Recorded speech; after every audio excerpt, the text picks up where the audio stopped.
Meus irmãos, a paz do Senhor, amém? Amém. Vamos fazer a oração iniciando? Nosso irmão Sena, faça essa oração. Senhor, meu Deus, meu Pai, teu filho amado, Pai querido, para que teus filhos, Pai querido, para aprender um pouco mais das tuas escrituras, Pai.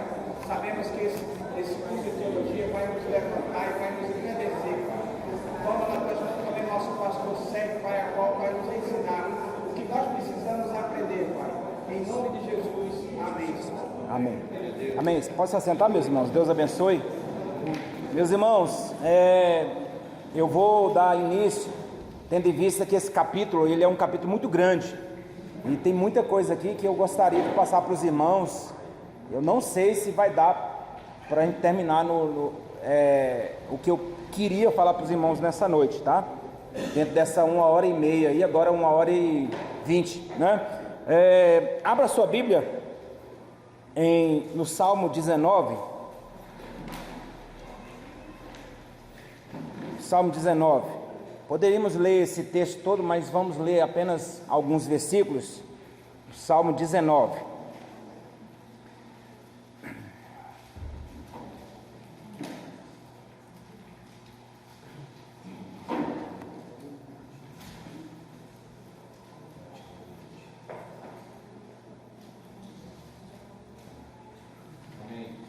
Diz assim a palavra do Senhor: os céus manifestam a glória de Deus, e o firmamento anuncia a obra das suas mãos. Um dia faz declaração a outro dia, e uma noite mostra sabedoria a outra noite. Sem linguagem, sem fala, ouve-se as suas vozes em toda a extensão da terra, e as suas palavras até o fim do mundo. Neles pôs uma tenda para o sol. Vamos ao versículo 7. A lei do Senhor é perfeita e refrigera a alma.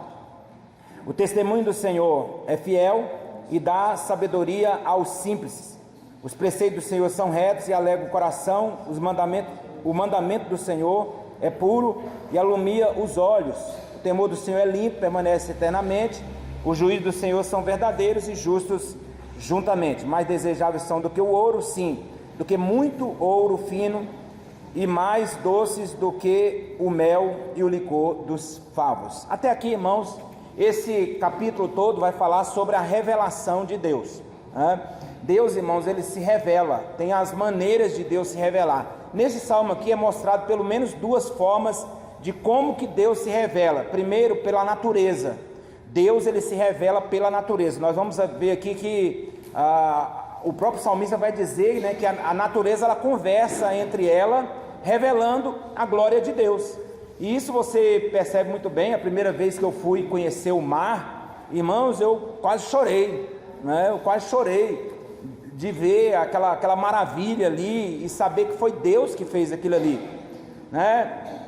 E até mesmo quando você olha para você mesmo, você vai perceber que você não é uma obra do acaso. Alguém te criou, você, podemos dizer assim, tanto que quando Deus, ele cria todas, cria as suas criações ali, né? Quando ele criava ali, ele falava, a Bíblia vai dizer, e viu Deus que era bom. Mas quando Deus cria o homem e a mulher, a Bíblia mesmo vai dizer, e viu Deus que era muito bom. Então o homem, irmãos, podemos dizer que o homem ele é obra-prima de Deus. Nenhum animal dessa terra é uma obra-prima como o homem. Então isso mostra, irmãos, a perfeição que é o nosso Deus. Imagine, irmãos, ele criando coisas finitas como nós somos. Imagine o que Deus tem preparado para nós, né? Agora, e o outro jeito de Deus se manifestar e Deus se revelar é através da lei dele, ou seja, da palavra dele, tá? Da palavra dele, é o jeito de Deus se manifestar. E o que nós podemos conhecer do que é Deus, irmãos, está revelado na palavra. Não vai, irmãos, aí alguém perguntar e começar a fazer uma suposição. Antes de Deus criar todas as coisas, o que é que existia? Irmão, se você, eu já falei isso, não sei se foi aqui no estudo, se você entrar por esse caminho, daqui uns dias você está lá no HPAP. Irmão, não vai dar 2 dias, 3 dias, você vai estar no HPAP, porque a tua mente não alcança isso. E a Bíblia vai dizer que as coisas reveladas pertencem a nós, mas as encobertas pertencem a Deus. Então, irmão, o homem não tem que ficar mexendo em coisas que a mente dele não consegue, né? Isso, vou entrar num caminho. Não tem, irmão. O que é revelado para nós está dentro da palavra de Deus, né? E é isso que nós vamos estudar, a revelação bíblica, tá? A revelação de Deus e o que Deus quer que seja revelado para nós, tá? Eu fiz esse slidezinho aqui essa semana toda, eu montei esse slide aqui, né? Teologia Sistemática 1, Bibliologia, aula 3, aula 4, né? Já errei. Aula 4, né? A revelação bíblica. Ignora esse aula 3 aí que vocês vão ver aí, que eu estava copiando do outro slide. Nós vamos ver aqui, irmãos, eu fiz essas abinhas aqui, porque elas vão correr para cá, né? A Bíblia como a palavra de Deus, a clareza da revelação escrita, Bíblia, regra de fé, prática e viver, as Escrituras e sua completude, como interpretar as Escrituras, aí é uma junção aqui, essa matéria aqui, né, esse ponto aqui, ele é junto com isso aqui. E como interpretar a Bíblia corretamente, princípios de interpretação da Bíblia. E por fim nós vamos falar aqui sobre dificuldades bíblicas, tá? Vamos aí.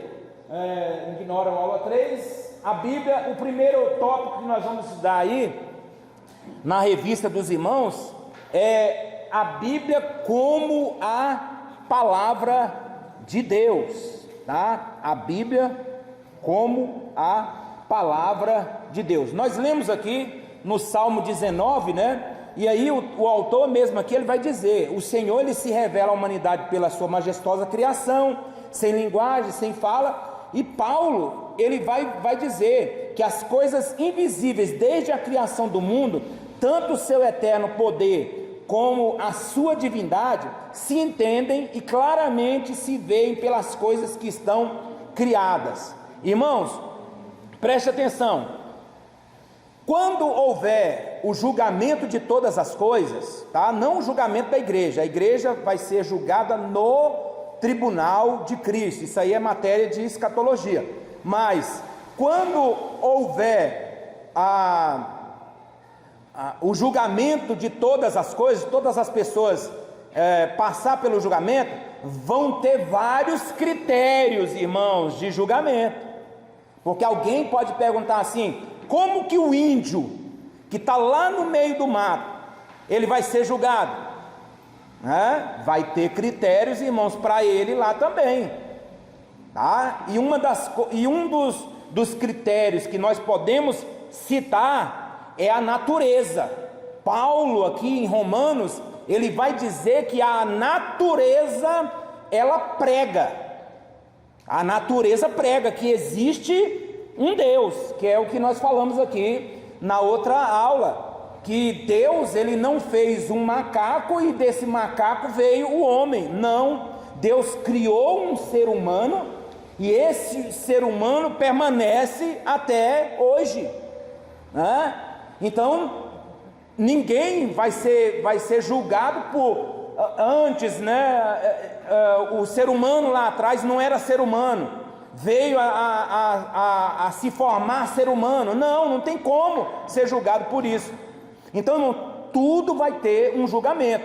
Por isso que Paulo, ele vai falar dessa forma aqui, ó: as suas coisas invisíveis desde a criação do mundo, tanto o seu eterno poder como a sua divindade se entendem e claramente se veem pelas coisas que estão criadas, tá? Então não pense, irmãos, o ateu que está aí, que se diz ateu, que não acredita em Deus, irmão, ele vai ser julgado.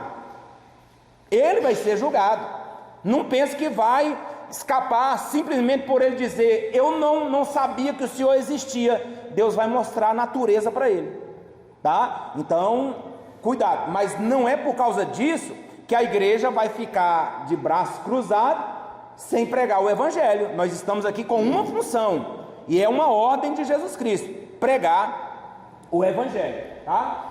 Então, Paulo ele vai dizer aqui, né, já acabamos de ler aqui, né, que o Senhor se revela à humanidade pela sua majestosa criação, sem linguagem, sem fala, né? E ele vai dizer, do mesmo jeito que Salmo 19 fala sobre isso, Paulo aos Romanos, ele vai falar da mesma forma. Aí ele vai falar aí, né, o comentarista aí do nosso livro, ele vai falar assim, ó: desejoso de salvar todos os homens, né, a todos.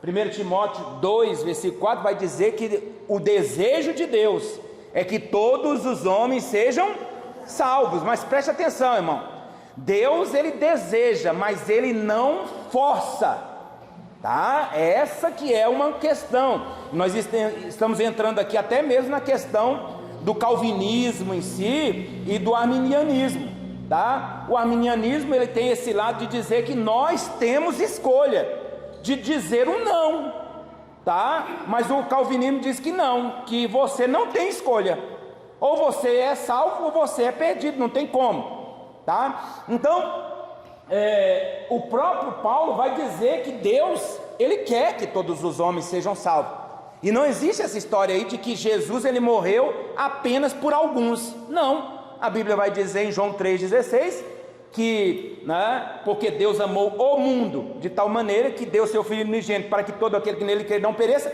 mas que tenha a vida eterna. E lá está dizendo que todo aquele, não está dizendo alguns que creem terão a vida eterna, todos, tá? E ali é uma condicional, tá? Desejoso de salvar a todos, o Senhor apela para os sentidos humanos, a fim de revelar a sua vontade, e é por meio da palavra que o homem, da sua palavra, né, da palavra de Deus, que o homem entende racionalmente o plano salvífico, né, proporcionado por Jesus Cristo ali na cruz. Então não é, irmão, simplesmente revelar a Deus através da natureza. É necessário também que, se esse homem se achegar até a presença de Deus, ele reconheça que esse Deus, ele enviou o seu Filho unigênito para morrer, para que ele fosse então reconciliado com ele. E isso é uma revelação do que Deus tem para o homem. E isso nós encontramos, irmãos, na palavra dele, na Bíblia Sagrada. Em que sentido as Escrituras podem ser consideradas a palavra de Deus? Se apresentam mensagem de homens e do próprio Satanás, como nós falamos na aula passada, que na Bíblia ela contém também o diabo falando, né? Mas ela não deixa, a Bíblia como um todo, ela não deixa de ser a palavra de Deus.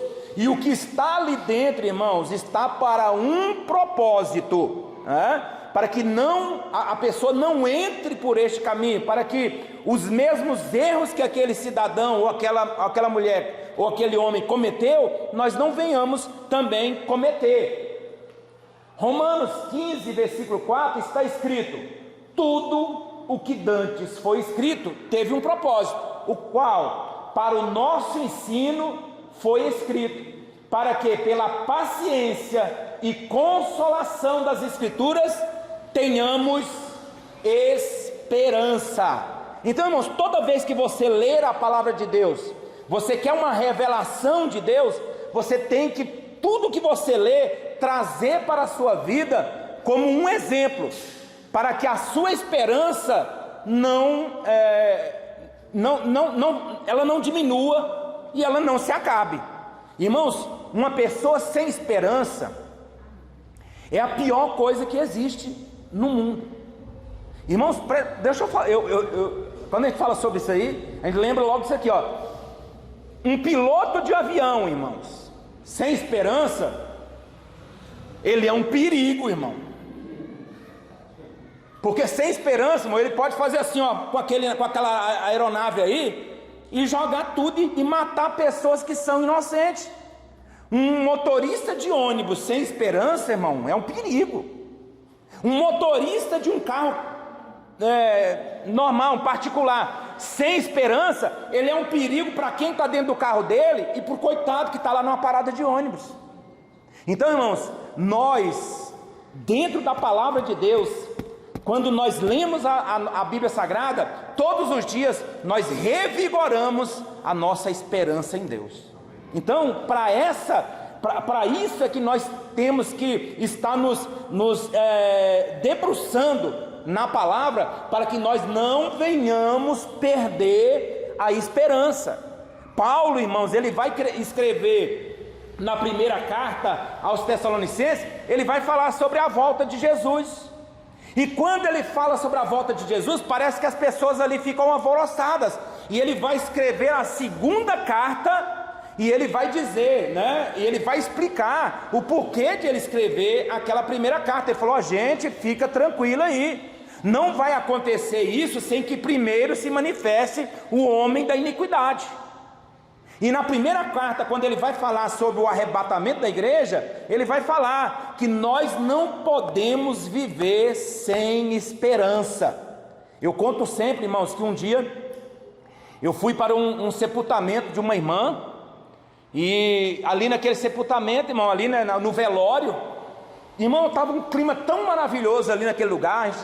Irmão, velório de crente, irmão, que morreu no Senhor, é festa, irmão, é alegria. Os irmãos estão alegres, claro, a família está chorando, alguns irmãos choram, mas você, mesmo com o choro, você vê a pessoa, é o choro, mas é um choro de alegria. É choro lembrando do que aquela pessoa fez, né? Os momentos que ela passou na igreja, né? As orações que ela fez na igreja e tal, aquele negócio todo. E estava ali aquele clima maravilhoso. E chegou uma irmã. Irmão, quando ela chegou, ela começou um desespero naquele lugar. Ah, meu Deus! Ah, meu Deus! Irmão, ela ficou numa situação assim, que ela começou a ficar meio ali assim, e quase que ela derruba o caixão. E eu cheguei para ela, irmão, eu tive que fazer isso. Eu peguei nela assim no braço dela e falei: irmã, te aquieta, irmã, fica quieta. Ela morreu com o Senhor, ela está com o Senhor, ela está num lugar muito melhor do que nós estamos aqui. Acabou a carreira dela aqui, ela guardou a fé, ela está com o Senhor. Para com isso, irmã. Eu tive que dar uma bronca ali naquele lugar, irmão, senão ia acontecer uma tragédia ali naquele lugar. Então, um crente sem esperança é um problema sério. Por isso nós temos que ter esperança. E como que nós temos esperança, irmão? Lendo o que aconteceu na Bíblia Sagrada e vendo a revelação de Deus na Bíblia Sagrada, né? Não há contradições nas páginas sagradas, apesar de os autores terem vivido em épocas e lugares diferentes, além de possuir costumes próprios. Nós já falamos isso aqui. Todos os que escreveram a Bíblia Sagrada, eles escreveram em diversas situações, mas não há contradições. E isso está sendo batido nessa tecla aqui, irmãos, porque essa época que nós estamos vivendo é uma época que, como foi falado aqui sobre a questão de começar a duvidar da Bíblia Sagrada, e isso infelizmente está entrando dentro da igreja. Esses dias atrás, já deve ter uns 2 anos, né? 1 ano e pouco, um cidadão aí falou que a Bíblia ela tem que ser reescrita, ela tem que ser atualizada para um contexto, para abraçar grupos de pessoas. E esse cidadão aí, irmãos, ele foi praticamente, né, estipado do movimento cristão. Daí ele está com o grupo dele lá, irmão, e pode ter certeza, pode ir na igreja dele lá que está cheia, infelizmente. Sabe por quê? Porque a Bíblia, irmãos, eles estão tentando dar um jeito na Bíblia Sagrada, e nós não damos um jeito na palavra de Deus. Não tem como dar um jeito na Bíblia Sagrada, tá? Não há contradição. Aí aqui, ó, irmão, a palavra do Senhor é superior a qualquer revelação, e não pode ser contestada por ninguém. Irmão, preste atenção numa coisa aqui. Alguém vai dizer assim: me prova que Deus existe. Preste atenção, em nenhum momento de Gênesis a Apocalipse você vai encontrar Deus provando que Ele existe. Olha, eu existo porque eu faço isso. Olha, eu existo porque faço aquilo. Deus, irmão, Ele não perde o seu tempo em provar que Ele existe ou não. Se você crê que Ele existe, amém. Se você não crê que Ele existe, amém. Ele vai continuar sendo Deus do mesmo jeito. E aí eu continuo dizendo, né? Não é a criatura que tem que provar alguma coisa, né? Não, ou seja, não é o Criador que tem que provar alguma coisa, se submeter ao homem. Deus não se perde o seu tempo com isso. Ele não perde o seu tempo de ficar mostrando. Não, irmão, está tudo aí. Se você quiser acreditar, acredita. Se você não quiser acreditar, não acredita, tá? Então, é isso, né? Aí nós vamos aqui para o tópico, ignora mais uma vez o aula 3, a clareza da revelação escrita. Aí ele vai tocar aí num assunto interessante sobre Nostradamus. Quem já ouviu falar sobre Nostradamus? Levante a mão aí. Nostradamus, os escritos dele deixou de existir? Não, irmão. Vez por outra, aparece aí as profecias de Nostradamus. Mas preste atenção, se você for pegar lá, né, as centúrias de Nostradamus, você vai perceber que é o que acontece inclusive em muitas igrejas hoje. É o chutômetro, se chama chutômetro. Vai que cola, vai que uma dessas profecias aí aconteça, né? Nostradamus, irmão, eu estava lendo sobre como que ele fazia. Dizem que ele colocava ali acendia ali uma lareira, né? Jogava algumas coisas ali naquela lareira e ficava olhando ali. Daqui a pouco ele começava a escrever, né? E aí, irmão, chutômetro, é chutar. Essas centúrias dele aí, é isso. No ano 2024, as centúrias dele, ele vai falando de ano em ano, de ano em ano. Por exemplo, assim, é lógico, não vai falando de ano em ano, mas ele vai falar em 2021, um homem. Aí, irmão, se você pega a profecia dele, você vê claramente que ali ele não tinha uma visão completa do que ele estava escrevendo. Ele vai dizer, um homem não sei o que e tal, vai colocar algumas características ali, umas características mais esquisitas que a outra, e vai dizer, nesse ano acontecerá, ele se levantará fazendo isso e fazendo aquilo. Pronto, irmão. Aí nesse ano de 2021, todo mundo, irmão, que é adepto das profecias de Nostradamus, fica aí. O que é, gente? E aí? É agosto, será que é agosto mesmo? Né? Aí quando acontece alguma coisa, irmão, Nostradamus. Irmão, é igual aquelas revelações que tem dentro da igreja, de algumas igrejas. Deus está me revelando aqui, que tem uma pessoa com dor de cabeça aqui. Mano, pelo amor de Deus, irmão, eu tenho enxaqueca. Neosaldina, irmão, é igual uma farmácia. Que isso, irmão? Deus está mandando isso desse lado de cá. Tem alguém aqui que está passando um problema muito sério na sua casa. Irmão, até eu entrego uma profecia dessa aí, né? E outras aí. Não, só livro de profecias, não era a Bíblia não, tá? Ele às vezes poderia falar alguma coisa de Deus, mas só para agradar, né? Mas ele não era um pastor, ele não era padre, ele era ele simplesmente fazia as suas suposições aí, que é colocado como profecia, né? Então, irmão, aí essas profecias desse jeito no chutômetro. Qual a diferença entre as profecias de Nostradamus e a profecia da Bíblia Sagrada?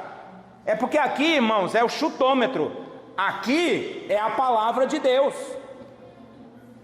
que ele vai dizer, o próprio Deus vai dizer, lá em Isaías, né, capítulo 55, ele vai dizer que a palavra que sair da minha boca, ela não voltará para mim vazia, mas fará o que me apraz. Se sair uma palavra da boca de Deus, irmão, custe o que custar, vai se cumprir. E não tem como ninguém, irmão, nessa terra levantar e dizer assim: tem uma profecia na Bíblia Sagrada que não se cumpriu. Não tem. Não tem, tá? Pode fazer conjectura, pode levantar alguma suposição, mas todas as profecias, irmãos, que foi Deus quem falou, ela tem que se cumprir, tá? Então esse cidadão aí, irmãos, ele não é nem... Mas o grande problema, irmão, porque vez por outra aí, as pessoas querem ligar essas revelações com as revelações de Deus, e isso é errado, né? Aí, irmãos, ele vai falar aqui, ó, no Brasil, onde o misticismo faz parte de nosso atribulado cotidiano, Nostradamus e seus congêneres nunca foram tão estudados. A Bíblia, porém, é clara e cristalinamente simples. As suas profecias não se escondem em possibilidades, mostram-se em cumprimentos e realizações. É por isso que no Salmo 19 vai dizer: a lei do Senhor, ela é perfeita, tá? E refrigera a alma. O testemunho do Senhor é fiel e dá sabedoria aos simples. Irmão André, se quiser sentar lá, pode ficar, tá? Fica à vontade. Obrigado. Aí no final a gente só dá mais uma repassada aí. Então é isso, irmãos, né? A profecia de Nostradamus aí, né, é uma balela na realidade. Muito obrigado. E a verdade é que a palavra do Senhor, ela é fiel, ela se cumpre, e ela tem esse poder de mudar pessoas, mudar vidas. Eu contei para os irmãos aqui, o pastor Ielo, era meu pastor lá no Penorte. Um dia ele convidou, alguém ali da igreja convidou um pregador para um culto de quinta-feira. Era como o nosso culto aqui, o culto da vitória, né, de campanha. E aquele rapazinho ali era um moreninho, baixinho assim. E ele pregou naquela noite, irmãos, que foi uma bênção de Deus. E no final, ele falou: irmãos, eu vou contar aqui um segredo para os irmãos. Eu não sabia ler. Eu não sabia ler. E eu fui preso, passei... Se eu não me engano, ele passou mais de 20 anos na Papuda. E sabe quem foi que me ensinou a ler? Aí ele levantou a Bíblia Sagrada me ensinou a ler. Lá dentro da cadeia eu aprendi a ler. Hoje eu leio qualquer coisa, hoje eu prego a palavra de Deus, hoje eu vivo a palavra de Deus. Quando terminou, o pastor Ielo, ele falou assim: olha, irmãos, até hoje, ele era bem assim, meio radicalzão mesmo assim, né? Ele falou assim, na questão de lei, né, essas coisas assim. Aí ele falou: olha, irmãos, até hoje eu era a favor da pena de morte. Hoje eu mudo a minha concepção. Sabe por quê? Talvez se tivesse pena de morte, esse rapaz aqui, ó, não teria, a obra de Deus que Deus fez na vida dele, não teria acontecido. Mas ele teve uma chance lá dentro da cadeia. Deus resgatou ele e ainda alfabetizou ele ali dentro da cadeia com a palavra de Deus. Olha o que é a palavra de Deus, irmão. É por isso que nós temos que amar a palavra de Deus, é por isso que nós temos que comer a palavra de Deus, é por isso que nós temos que viver a palavra de Deus, né?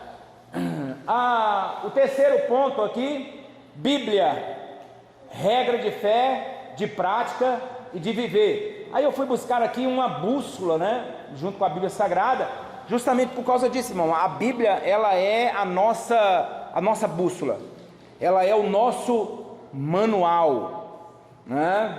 Tem gente que quebra a cabeça muitas vezes, irmãos, e não sabe lá no manual para poder olhar lá qual o problema que está acontecendo ali. Muitas vezes o manual vai te dar a direção daquele problema que você está enfrentando, né? Assim também, irmãos, é a palavra de Deus, ela é o nosso manual, né?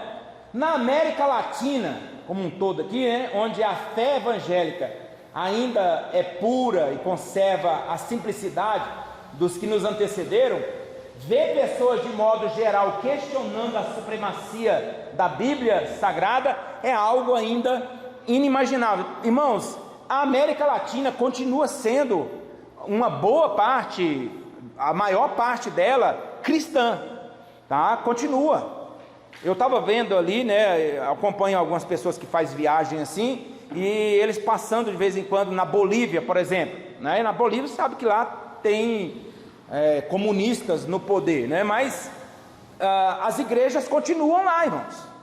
As igrejas católicas, elas continuam lá. Você passa no meio da rua, tem algumas coisas lá de Jesus Cristo dos católicos mesmo, né? E tal, tem não está tendo a perseguição como na Europa, não tem, né? Ainda não tem. Mas então na América Latina como um todo, o cristianismo ainda prevalece. Mas a gente,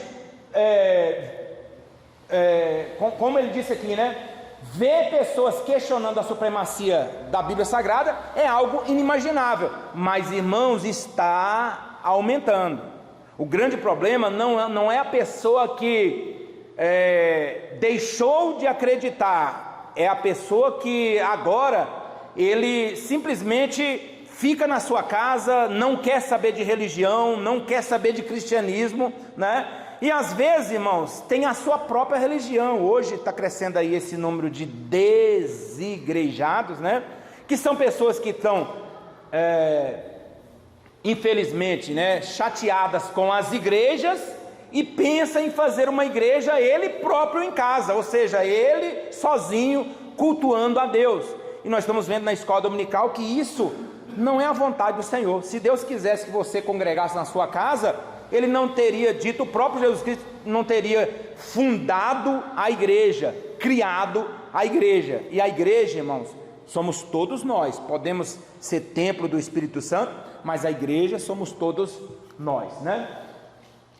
O pastor e teólogo Blanchard, né, ele vai falar dessa forma: a autoridade da Bíblia não provém da capacidade de seus autores humanos, mas do caráter de seu autor. É por isso que a Bíblia Sagrada é esse livro sobrenatural, porque reflete o caráter daquele que é o seu autor principal. Nós vimos aqui, principalmente na primeira aula, né, no primeiro encontro nosso aqui, que a Bíblia, irmãos, ela foi escrita ela foi ditada por Deus, mas quem escreveu foram homens. Ou seja, teve a participação, lógico, em tudo de Deus, mas também teve a participação de homens, né? Mas não reflete o caráter desses homens que escreveram a Bíblia Sagrada. A Bíblia Sagrada, ela é sobrenatural porque ela reflete o caráter do seu autor principal, do seu autor primordial, né? Do seu autor por completo, que é Deus. Se a autoridade da Bíblia ela é absoluta, como haveremos nós de questioná-la? Se a nossa autoridade é limitada, a da Bíblia não conhece limites. É suprema em matéria de fé e prática. Irmãos, e infelizmente, se alguém começar a duvidar da Bíblia Sagrada, infelizmente, o cristianismo dessa pessoa já está indo por água abaixo, né? O segundo passo é se tornar um ateu, tá? E isso é muito perigoso. Antigamente o que acontecia, irmão Guilherme? Matava-se as pessoas para ver se essas pessoas rejeitavam a Cristo. Hoje a estratégia do diabo, ela é outra, é fazer que haja um esfriamento, e assim as pessoas com esse esfriamento começam a duvidar de Deus. Não é isso que está acontecendo, infelizmente, hoje, de um cristianismo de super crentes, onde nós não podemos adoecer, né? Onde nós não podemos passar por dificuldades, aonde nós não podemos ser pobre, né? Tem igrejas por aí dizendo que você não pode ser pobre não, porque pobreza é pecado, pobreza é do diabo, tá? E a própria Bíblia vai mostrar que o próprio Jesus, irmão, quando veio aqui, era pobre. Só que existe um grupo de pessoas aí que diz que não, que Jesus era rico, tinha uma casa na beira da praia, né? Lá em Cafarnaum, né? Na beira da praia, era a casa de praia de Jesus Cristo. E quando se fala em casa de praia de Jesus Cristo, irmão, você lembra de quê? Lá em Maceió, aquela mansãozinha ali na beira da praia, né? E alguém disse que Jesus andou numa limousine daquela época que era um jumentinho. Ai, irmão, pelo amor de Deus. Sim, irmão Guilherme. Não, só complementei. Também pode ser rico, né? Isso. E aí o pessoal está julgando também. Da mesma forma, né? Do mesmo jeito, o próprio Jesus Cristo, ele não vai dizer que o próprio apóstolo não vai dizer que é o dinheiro que é o mal, é o amor ao dinheiro que é a raiz de todos os males, né? Vamos lá? Então, nós temos aqui duas regras que ele vai falar aqui, que é, primeiro, a autoridade bíblica, né? Nós temos a Bíblia Sagrada como nossa regra de fé e de prática e de viver, primeiramente porque ela é considerada a nossa autoridade bíblica. E o que é a autoridade bíblica e em que ela consiste? Aí nós temos aqui a definição, oriunda do vocábulo latino autoritatem.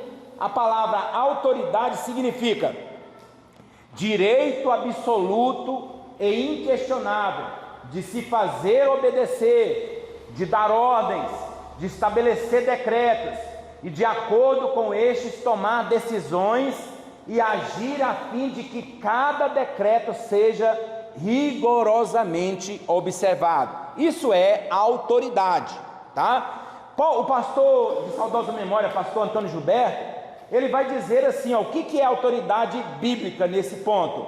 Poder absoluto, inquestionável, reivindicado, demonstrado e sustentado pela Bíblia em matéria de fé e prática. Tal autoridade advém do fato de ela ser a inspirada, inerrante e infalível palavra de Deus. Então, irmãos, qual é a autoridade que nos direciona hoje? A Bíblia Sagrada, tá? A Bíblia Sagrada, ela é a nossa autoridade, tá? É ela que manda, é ela que nos mostra, né? É ela que direciona. E eu tenho certeza que fosse dar oportunidade aqui, quantos irmãos poderiam estar, olha, eu estava pensando em fazer alguma coisa, eu li a Bíblia e Deus falou comigo na palavra dele. Livro nenhum dessa terra te dá uma direção, né, como a Bíblia Sagrada. Então por isso que ela é a nossa regra de fé e de prática e de viver. E outra característica que mostra que a Bíblia ela é regra de fé, de prática e de viver, é o testemunho da Bíblia quanto à sua autoridade. E isso aqui, irmãos, perdeu-se infelizmente, antes da reforma.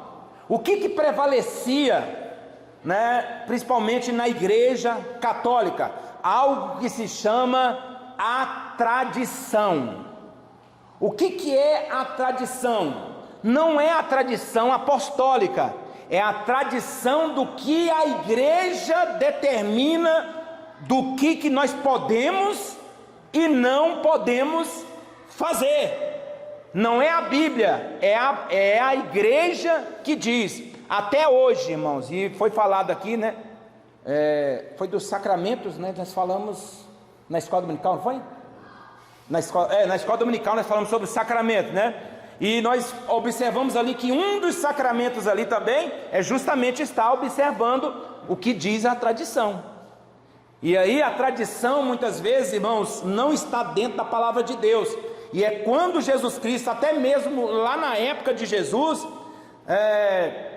os fariseus principalmente, a lei de Moisés estava aqui, e eles começaram a colocar alguns penduricalhos aqui nessa lei. E aí Jesus Cristo, irmãos, ele vai bater de frente contra essas tradições humanas que foram colocadas através da lei de Moisés.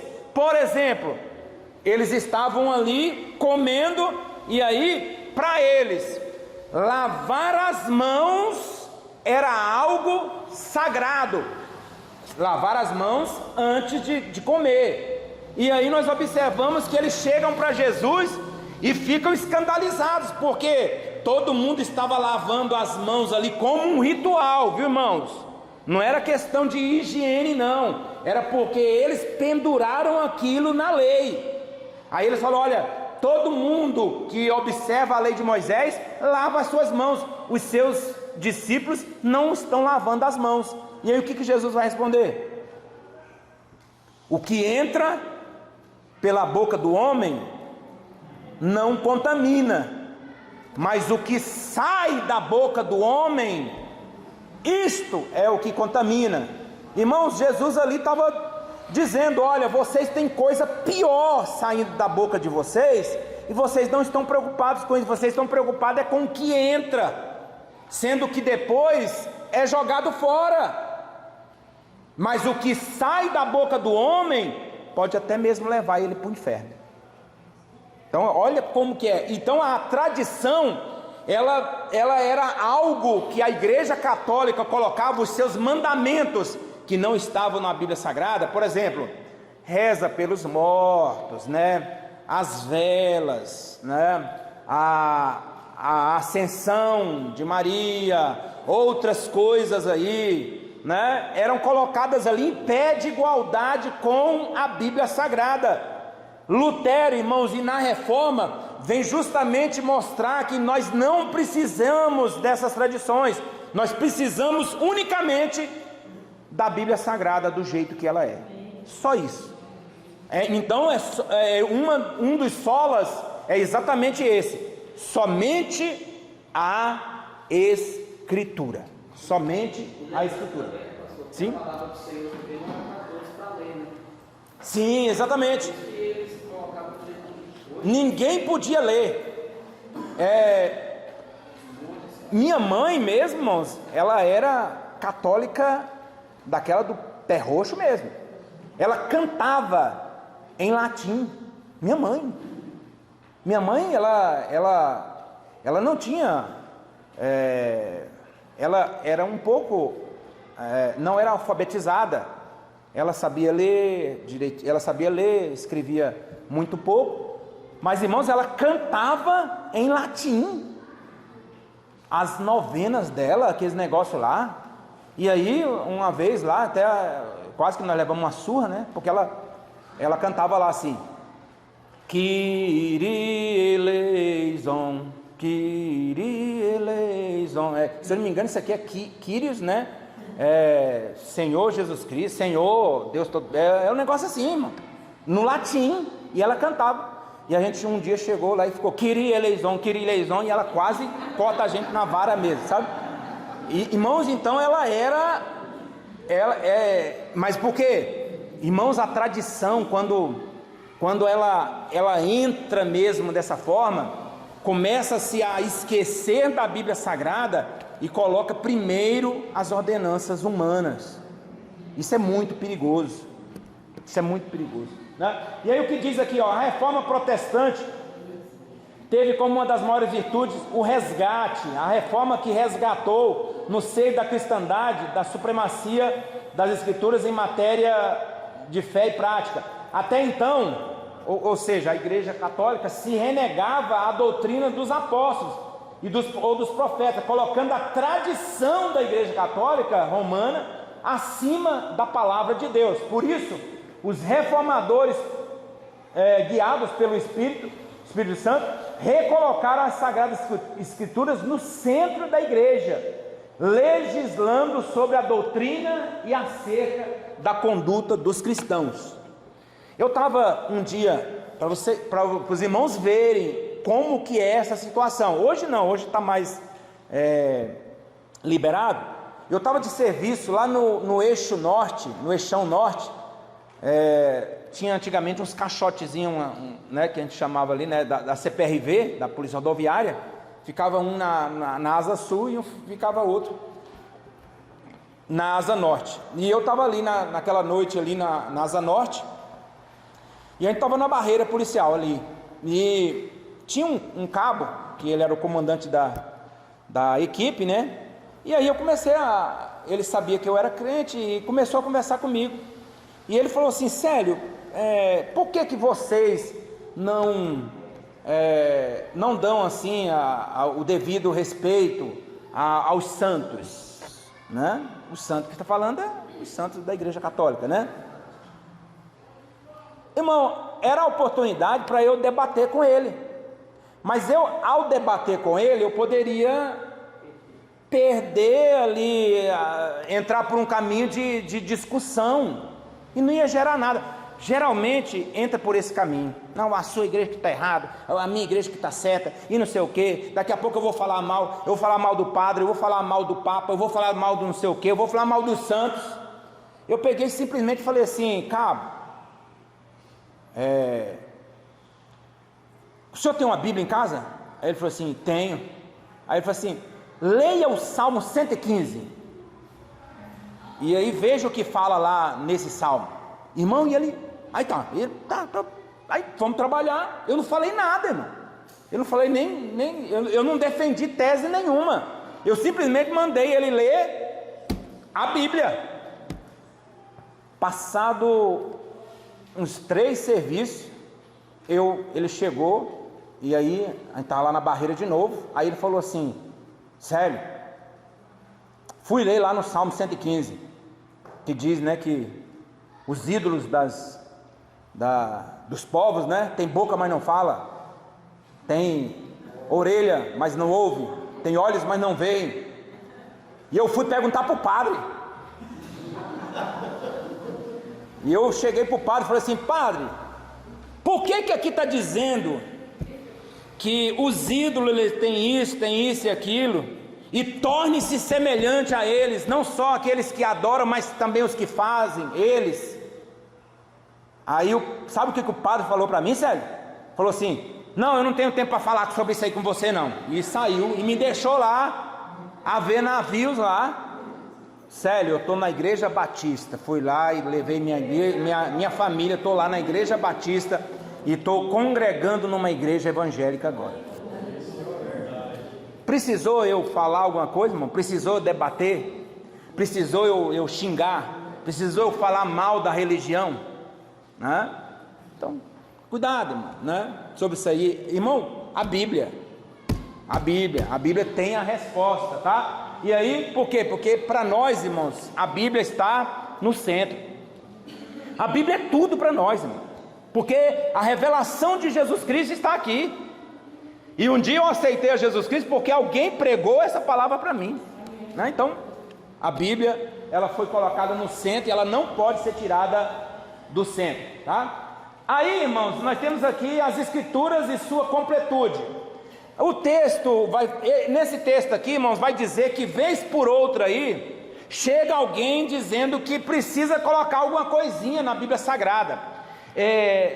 Irmão Davi, tem como você colocar lá com muito cuidado, você colocar lá o cabo de som, de áudio? Porque ele está meio falhando esse HDMI de novo aí, sabe? Mexe um pouquinho no HDMI. Coloca para mim que eu vou passar rapidamente aqui um áudio para os irmãos. Não vou passar todo o áudio, tá? Enquanto o irmão vai buscando, eu esqueci de colocar. Vez por outra, irmãos, aparece alguém aí dizendo, né, que olha, eu tenho na mão a revelação, né? Olha, Deus me mostrou isso, me mostrou aquilo. E alguns ainda dizem assim: olha, é um complemento, né? Um homem aí chamado Reverendo Moon, né? O senhor lembra disso, pastor? Mandou carta, irmãos, para vários pastores aqui do DF, convidando esses pastores, irmãos, e não falou que era ele não, tá? Era para um encontro de pastores, lá, se eu não me engano foi em Mato Grosso. Mato Grosso foi? Em Mato Grosso. Muitos pastores que estavam principalmente na frente das igrejas receberam essas cartas, irmãos, e muitos foram. Eu conheço um pastor, Neemias. Ele chegou lá, irmão, quando ele viu que era, ele ficou abismado. E vários pastores, irmão, ali ia receber alimentação, ia receber, e parece que até o ônibus, né, era pago também e tal. Chegou lá, quem era, irmão? O filho do reverendo Moon. E o reverendo Moon, irmãos, ele diz o seguinte, que Jesus Cristo não completou a obra. Jesus não conseguiu completar a obra. Nós vamos falar sobre isso aí em Seitas e Heresias, nós vamos ter essa matéria. Não completou a obra. Aí o que acontece? Quem se colocou para completar a obra? O reverendo Moon. Aí, irmãos, ele é a quarta pessoa da Trindade, né? Não é nem Trindade mais, mas ele se colocou lá. Mas, irmãos, hoje o reverendo Moon morreu, né? Tá no lugar dele, né? Mexe com isso não, né? Tá lá pro lugar dele lá, mas quem é que está continuando a obra? O filho dele, tá? E é pior do que o pai, tá? Então, vez por outra, irmão, aparece um aí para dizer, olha, tem alguma coisa aqui, porque não foi feito, né? Faltou uma coisinha aqui, e eu fui lá no céu e Deus me mostrou, e aí agora, através da pregação, né, através disso e aquilo, eu vou completar a obra. De vez em quando. E aí nós temos um caso aqui, ó, desse pastor aqui, ó. E ele fala aqui no livro, tá, irmão? Fala aí no livro de vocês. Só que ele não cita qual é o livro. Eu cito, tá? É esse livro aqui, ó. E é o pastor. O senhor lembra disso, pastor? Ele foi excluído da CGDB, irmão, por causa disso aqui, ó. Tá excluído da CGDB. E a igreja dele não foi a mesma. Pois é, eu vou falar sobre isso aqui. Ó, irmão, ele teve uma visão, um revelamento, uma visagem, né? De que ele ia no céu. Geralmente é isso aí, né? Ele ia no céu, aí quem estava lá? O Pai, o Filho e o Espírito Santo, né? Aí o Pai falava assim: a obra falhou. A obra falhou. Não tem mais como ir avante, porque a obra que foi feita na cruz não resultou em nada. Aí no revelamento, diz que Jesus estava assim, ó, preocupado, tal. No livro, nesse livro aqui, irmão. Aí ele escreve o livro. Aí 9:2 já. Aí eu não sei se é o Espírito Santo que pergunta assim: e agora quem poderá nos defender? Né? Alguma coisa assim, né? Aí ele: eu, né?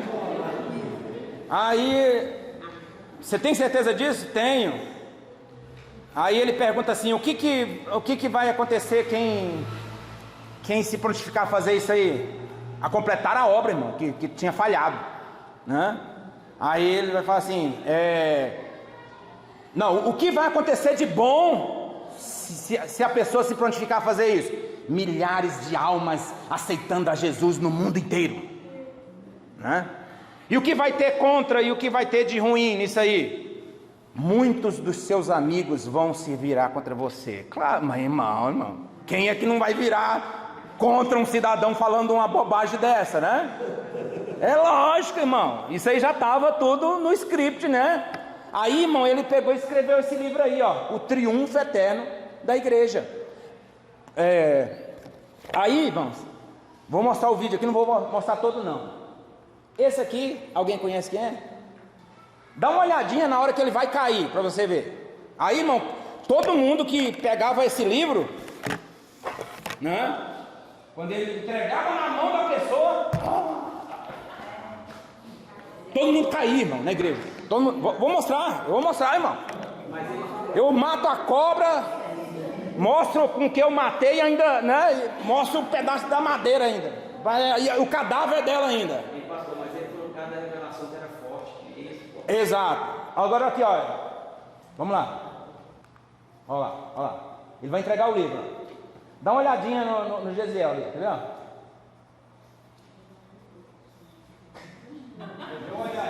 Ele deu uma olhadinha assim, me segura, né? Aí pronto, aí começa, entregando o livro na igreja, todo mundo caindo, não sei o que. Conclusão, obrigado, irmão Davi, obrigado, viu? Aí vai, todo mundo caindo aí, né? E ele era o príncipe dos pregadores, né?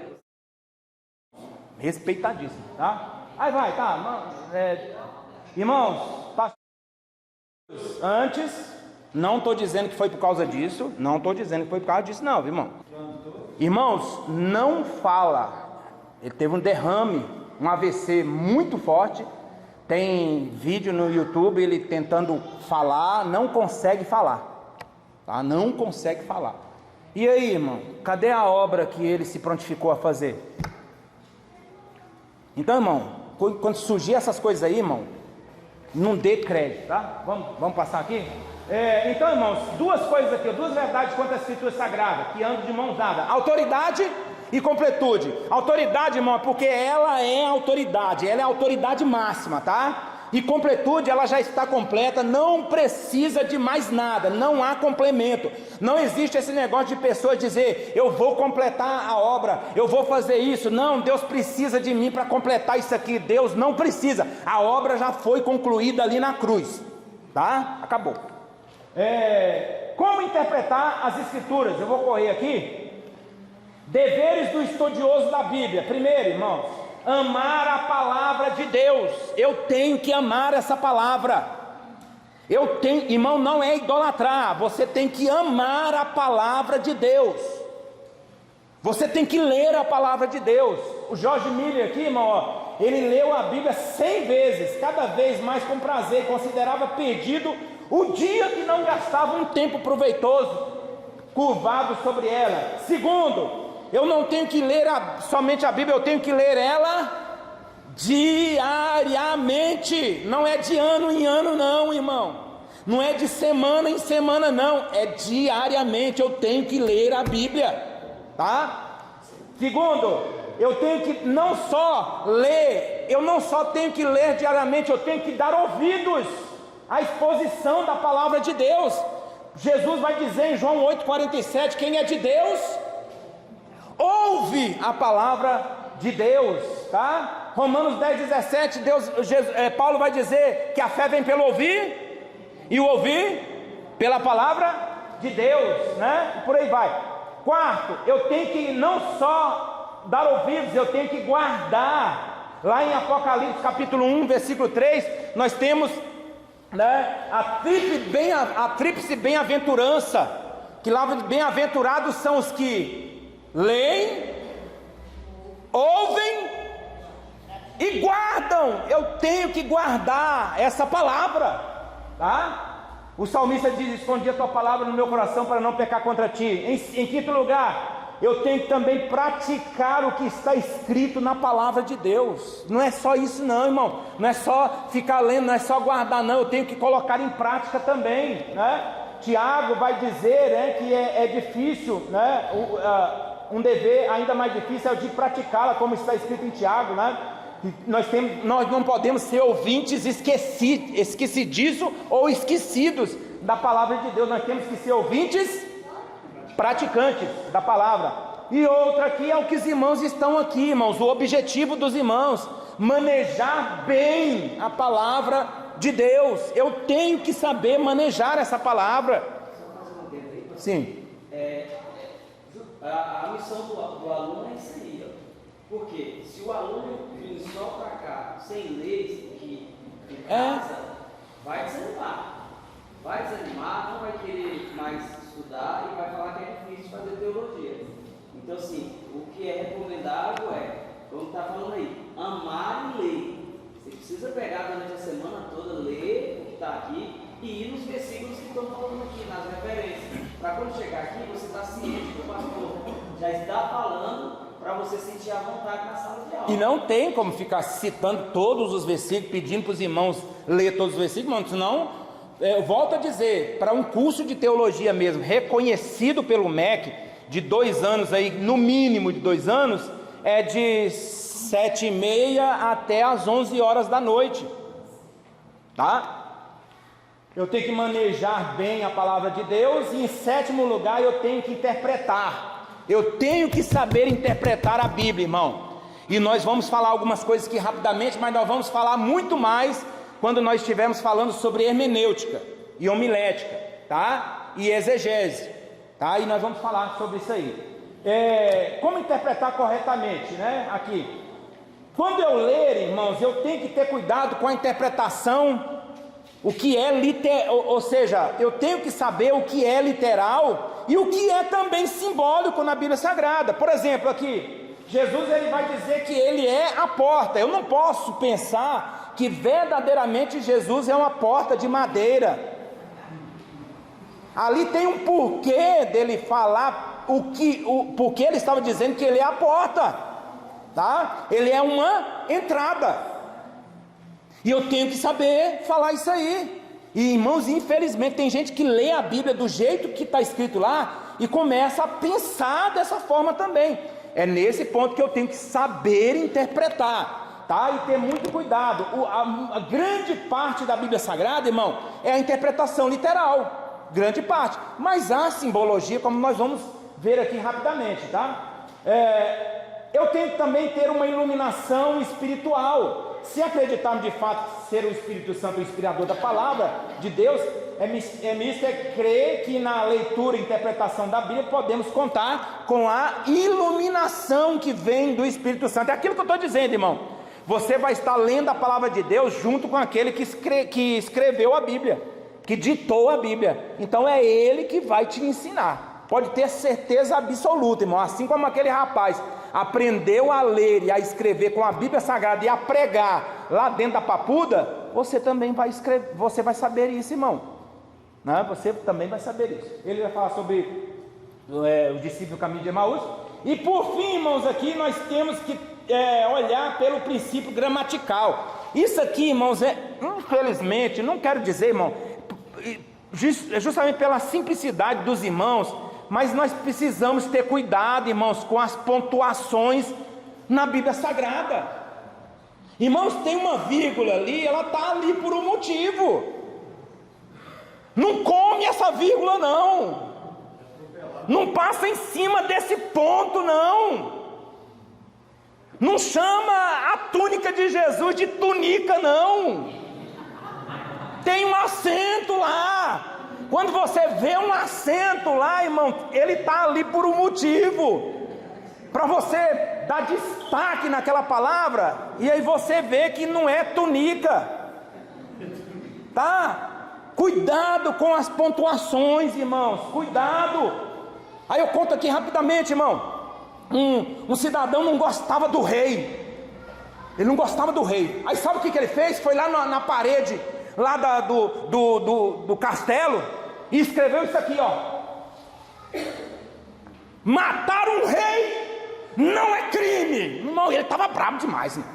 Ele estava querendo levantar o povo ali contra aquele rei, e ele diz: olha, matar um rei não é crime. Pronto, irmão, as pessoas foram lá e contou para o rei. Aí ele falou assim: olha, amanhã o rei falou, eu mesmo vou lá nesse lugar, eu quero ver se é verdade mesmo, porque quem escreveu isso aí, eu vou matar ele. Aí as pessoas, irmão, foi tudo lá, as pessoas chegou e falaram assim: o rei vai te matar amanhã, 10 horas, ele marcou, ele vai lá e vai te matar, porque ele vai ler pessoalmente o que você escreveu lá. E aí, irmão, ele ficou tão preocupado com aquilo, ficou tão preocupado, que ele foi lá e colocou uma pontuação. Quando o rei chegou lá, irmão, 10 horas, estava escrito: matar um rei? Não! É crime! Aí o rei, rapaz, que eu já ia matar um cabra que gosta de mim, rapaz. Quem é? É você. Vem pro reinado, você vai ficar do meu lado, vai trabalhar do meu lado, você vai comer do que eu tenho e por aí. Pronto, irmão, resolveu a situação com pontuação. Irmão, cuidado com pontuação, irmão. Ah, pastor, eu tenho que saber, né, o Aurélio todo. Não, irmão, mas respeita as vírgulas. Por causa de uma vírgula, você muda o sentido de tudo. Por causa de um ponto, irmão, você muda o sentido de tudo. Não leia a Bíblia como se você estivesse metralhando as pessoas. Não, irmão, respeita a gramática e você vai entender muito melhor a Bíblia Sagrada, com toda certeza, tá? Contexto histórico, eu tenho que saber, irmãos, que eu tenho que fazer uma viagem nos tempos bíblicos, né? Para saber ali, o que estava acontecendo naquela época, as casas, as roupas, as profissões, as relações sociais, os cultos. E aí, irmãos, eu coloquei aqui, quantos de literatura que nós temos que fala sobre usos e costumes da Bíblia Sagrada. Olha, Novo Manual dos Usos e Costumes dos Tempos Bíblicos, Manual de Costume do Templo Bíblico, Manual dos Tempos e Costumes Bíblicos, a vida nos tempos bíblicos, vida cotidiana nos tempos bíblicos. Você quer investir? Compra livros como esses aí que fala, e aí você vai entender um pouco melhor sobre isso aí, tá bom? Ensino teológico, não menosprezar, irmãos, o ensino teológico. Tem gente que menospreza o ensino teológico, irmão, e eu tenho falado, numa escola dominical você está fazendo teologia, numa escola dominical. E tem gente que ainda pega o texto lá de Paulo que diz assim: a letra mata, mas o Espírito vivifica. Está aí, a letra mata, a letra, tá? Letra é estudar. Pelo amor de Deus, falaram isso para mim, mas irmão, não pega o contexto que está dizendo lá. Qual letra que é, irmão? A letra da lei, está lá escrito no versículo anterior. A pessoa tem preguiça, irmão, de ler o versículo anterior, e aí começa a dizer por aí que fazer curso de teologia mata a pessoa. Mata se você não for crente e não for convertido, tá? Vamos aí, irmãos, olhar sempre a simetria bíblica. O que é simetria, irmãos? Aqui, é justamente a harmonia resultante entre as partes e o todo. Olha aqui, essa flor aqui, se você dobrar ela para o outro lado, ela vai ser uma flor. Isso é simetria, tá? Ali o H aqui, ele tanto para lá como para cá, se você dobrar, se você cortar as partes e dobrar assim, ele vai se tornar uma parte, né, uma metade, mas se você abrir, é um todo. A simetria é isso, é aquilo que se completa. A Bíblia Sagrada, ela se completa, né? Vamos aqui. Interpreta-se, e isso é uma regra que nós vamos voltar na hermenêutica, tá? A Bíblia, ela se completa a si mesmo, tá? A Bíblia, ela responde, a Bíblia dá resposta para ela mesma, tá? Princípio da interpretação bíblica aqui. Primeiro princípio, né? O princípio da interpretação é simples em sua aplicação e não exige grandes conhecimentos adicionais. A Bíblia interpreta a própria Bíblia, né? Em outras palavras, é por meio da leitura bíblica que o cristão mais entende a Bíblia, né? Quem lê pouco sabe pouco sabe, né? Quem lê muito sabe muito. Mas ler muito não significa ler por ler. Não, eu vou ler aqui hoje, né? Ai, meu Deus do céu, deixa eu ler aqui. Não, irmão, faça isso não. Examina a Bíblia Sagrada. Coma a Bíblia Sagrada. Não, eu vou ler a Bíblia Sagrada aqui, e aí termine e vou conversar aqui. Não sei o que. Não, irmão, e o som Pelo amor de Deus, né? Olha aqui, coisa interessante, eu fui ver isso aqui mesmo, irmão, não tem como a gente ler agora. Ter muito cuidado com o que a Bíblia fala, para não ter essas interpretações aqui, ó. Na Almeida Revista Corrigida, antes de 1995, o que estava escrito lá, ó, quando você... E aí está escrito assim, ó: e conhecereis o meu apartamento. Deus falando. Está escrito lá, mano, eu fui ver a Bíblia, né, no celular. Está escrito lá, irmão: e conhecereis o meu apartamento. Erro de tradução. A tradução é: e conhecereis o meu afastamento. Afastamento. Por isso, irmão, que é bom as traduções, né? Tem gente que lança pão sobre a questão de lançar os pães sobre as águas. Quando termina a ceia, vai jogar o pão na água, né? Numa água corrente, né? Porque está escrito lá. Não está falando de ceia lá, não, irmão. Uma pessoa também diz que é questão de apartamento e afastar-se. Deus vai afastar-se. Exatamente. Afastamento ou apartar-se. Aí, para não ficar apartamento de Deus, né? Eu quero conhecer o apartamento de Deus. Você quer conhecer o apartamento de Deus? É apartar. Testemunho de Jeová, irmãos, eles usam Isaías ali para dizer que nós somos as testemunhas. Deus não está falando ali de testemunho de Jeová desse dia, não. Está falando de Israel. É de Israel ali. Não adianta entrar ali. O Leviatã, irmão, Jó 41, versículo 2. Lá vai dizer: na presença dele, até a tristeza salta de prazer. E aí quem é que prega isso aí hoje, né? Muitos pastores. Olha, irmão, na presença do Senhor, até a tristeza salta de alegria. Quantos já ouviram isso aqui, irmão? Mas não é de Deus, não, é do Leviatã, é daquele monstro que está lá, o próprio Deus falando. Deus não estava falando dele, não, estava falando desse monstro aqui. Ele é tão terrível, irmão, que quando a tristeza chega perto dele, ela... Eita, né? Não tem, irmão. Não tem como saber quem é aquele monstro lá. Esse monstro Bari, tá? Talvez um animal que existiu e não existe mais. Esse pão sobre as águas foi até um tema de debate que a gente fez lá. Foi. Mas aqui é a questão de jogar em uma água corrente, né? Depois de muitos dias o achará, porque vai levar e vai voltar de novo, né? Povo grande e poderoso, irmão, lá em Joel, está dizendo, né? Lá é uma tradução, muita gente pega esse povo poderoso lá como se fosse, né? É outra tradução errada lá. Também a reencarnação, João 3, versículo 3, né? Que é necessário nascer de novo, né? Purgatório, João 3, 1 Coríntios 3, 15. O segundo princípio, irmão, é ter muito cuidado com as figuras de linguagem. Bom seria, irmão, a gente falar sobre isso aqui, ó, tintim por tintim, mas não tem como. Não tem como, tá? Ter muito cuidado com as figuras de linguagem. Aí nós temos várias aqui, ó. Sinédoque, o que é? Figura pelo qual se emprega o todo pela parte, ou vice-versa, tá? E bom seria ler, irmão. Lê esses versículos em casa, tá bom? Hipérbole, realça o pensamento pelo emprego de expressão exagerada. João 21 vai dizer assim, ó: nem todos os livros do mundo inteiro caberiam o que Jesus fez. É uma expressão exagerada, tá? Mas Jesus fez muita coisa? Jesus fez muita coisa. Mas, irmão, foi 3 anos de ministério, tá? Nem todos os livros do mundo inteiro. É uma expressão. Sabe o que é quando eu digo assim, ó: eu estou morrendo de fome? Mesma coisa, tá? Mesma coisa. E a Bíblia tem essas expressões.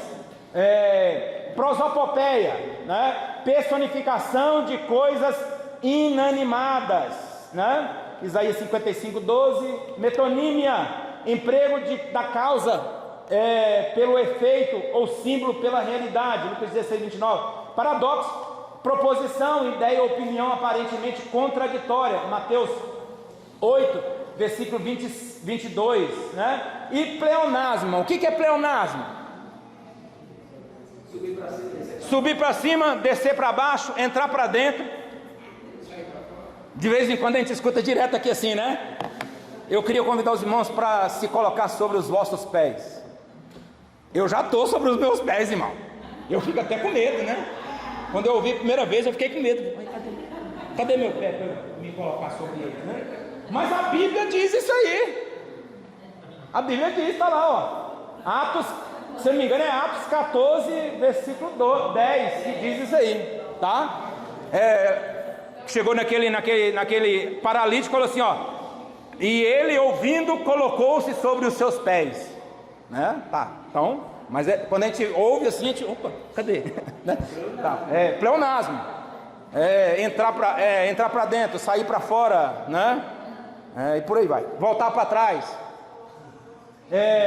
E temos a ironia, irmãos, que exprime aparentemente o contrário, né? É aquilo, Paulo vai falar assim: eu não sou como os mais, os melhores apóstolos, né? Ele estava ali, ele estava usando um tipo de uma ironia ali, tá? 1 Reis 18, versículo 27, Elias vai dizer, clama mais alto.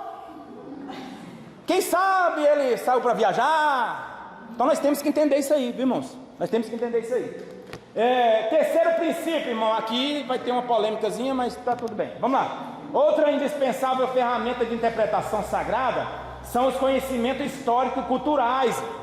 Nesse caso, o leitor não deve perguntar o que isso significa para mim, mas o que significava para o autor que ele estava escrevendo. Irmão, eu tenho que ler a Bíblia Sagrada primeiro perguntando por que foi escrito isso, qual a razão disso. E aí nós temos alguns aqui, ó. O espelho. Paulo diz que aquele homem, né, que contempla, se contempla no espelho, né? Porque se contemplava no espelho, mas o espelho naquela época não era o espelho como nós temos ali no banheiro, não, irmão. Ele era lustrado no próprio metal. E aí quando você chega no metal, você vê que você está mais gordinho, né? Desfocado. E aí Paulo, ele vai dizer, não vai ter uma visão real, né? Uma visão de você mesmo. Mas quando chegarmos no céu, nós vamos ter a visão real. É isso que ele está dizendo, tá? Então nós temos que entender isso. Ósculo santo, irmão. A Bíblia vai mandar saudar com o ósculo santo, mas era um costume para uma região da Bíblia Sagrada. Não era todas as regiões, não. E há lugares fora do país, irmãos, em alguns países aí, em que os homens, ao cumprimentar, beijam na boca, dão selinho.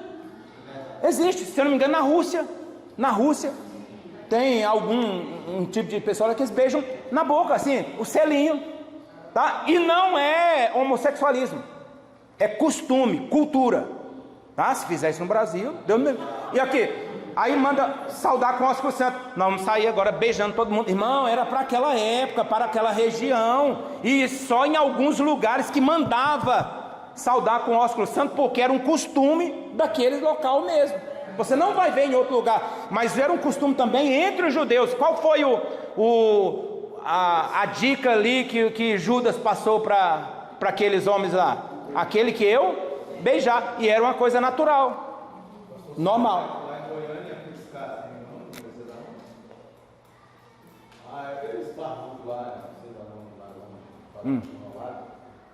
Os turcos, né? Os turcos, né? Os libaneses, eles beijam, né? E é normal, tá? Costume. Aqui, ó. Congregação cristã. Mas só as mulheres com as mulheres, homem com homem, beijo lá não, tá? Vamos lá. Tirar a sandália do pé numa conversa, tá? Isso aí aconteceu com quem? Não, numa conversa. Boaz, quando ele vai ali falar assim, a Ruth, você assume ela? Assume ela, rapaz, ela é sua. Falou pro resgatador, pro primeiro resgatador, né? Aí ele, opa, rapaz, se eu assumir ela, eu vou assumir a sogra. Aí ele tirou a sandália e deu para ele. Era um costume. Falava assim, olha, eu estou abrindo mão. Tá bom? Era um costume. Agora nós vamos aí sair tirando chulé e dando para os outros aqui. Pelo amor de Deus, né, irmão? Cuidado com isso aí. Agora aqui, ó. Colocar a mão embaixo da coxa como juramento. Quem foi que fez isso aí? Abraão mandou quem? O servo dele, Eliezer, colocar as mãos debaixo da coxa dele. Presta atenção no negócio aqui. Segundo os rabinos, não fica assustado com isso não. Era um costume no local e aconteceu uma vez na Bíblia Sagrada, tá? A maioria dos judeus, dos estudantes judeus mesmo, ali não é coxa, tá? Ali é pênis. Por quê? Ele mandou colocar a mão e jurar. Porque aí ele falou assim: olha, jura que você não vai colocar, você vai buscar uma moça que não seja da nossa linhagem, para o meu filho Isaque. O que ele estava fazendo ali, irmãos, era dizendo assim: olha, não corte a minha linhagem. Não é para o meu filho casar com alguém que não é da minha linhagem. Você vai estar matando a minha linhagem. Foi só Abraão que fez isso, irmão. Eu acho que Gênesis 47 também, não, pastor? Foi só, irmão, é um caso específico. Não era homossexualismo, não é. Foi um caso específico. Olha, você vai fazer isso porque você vai estar jurando. Se você for lá e buscar uma pessoa que não é da nossa linhagem, a nossa linhagem vai estar acabada. Então busca uma que é da nossa linhagem. Aí ele buscou Rebeca, né? Então, irmãos, olha que coisa. Agora, vai fazer isso, irmão, hoje? Pelo amor de Deus, né? Então, cuidado com isso aí. E isso aqui, irmãos, nós já falamos nas outras lições, tá? Nós só vamos passar aqui, rapidamente. A dificuldade bíblica. Gênesis 48 mesmo. 48, 29. Aí só falando. Chegando-se, pois, o tempo da morte de Israel, Jacó chamou a José, seu filho, e disse-lhe: se agora tenho achado graça aos teus olhos, volte e põe as tuas mãos debaixo da minha coxa e usa comigo de beneficência e verdade, volte que me não enterre no Egito. Aí, não corte a minha linhagem, não deixa morrer a nossa linhagem, não. Jura agora que você não vai deixar morrer a linhagem, tá? Irmão, e para o judeu, a descendência é uma das coisas mais importantes. A criança, no dia do Yom Kippur, né, que é o dia da passagem do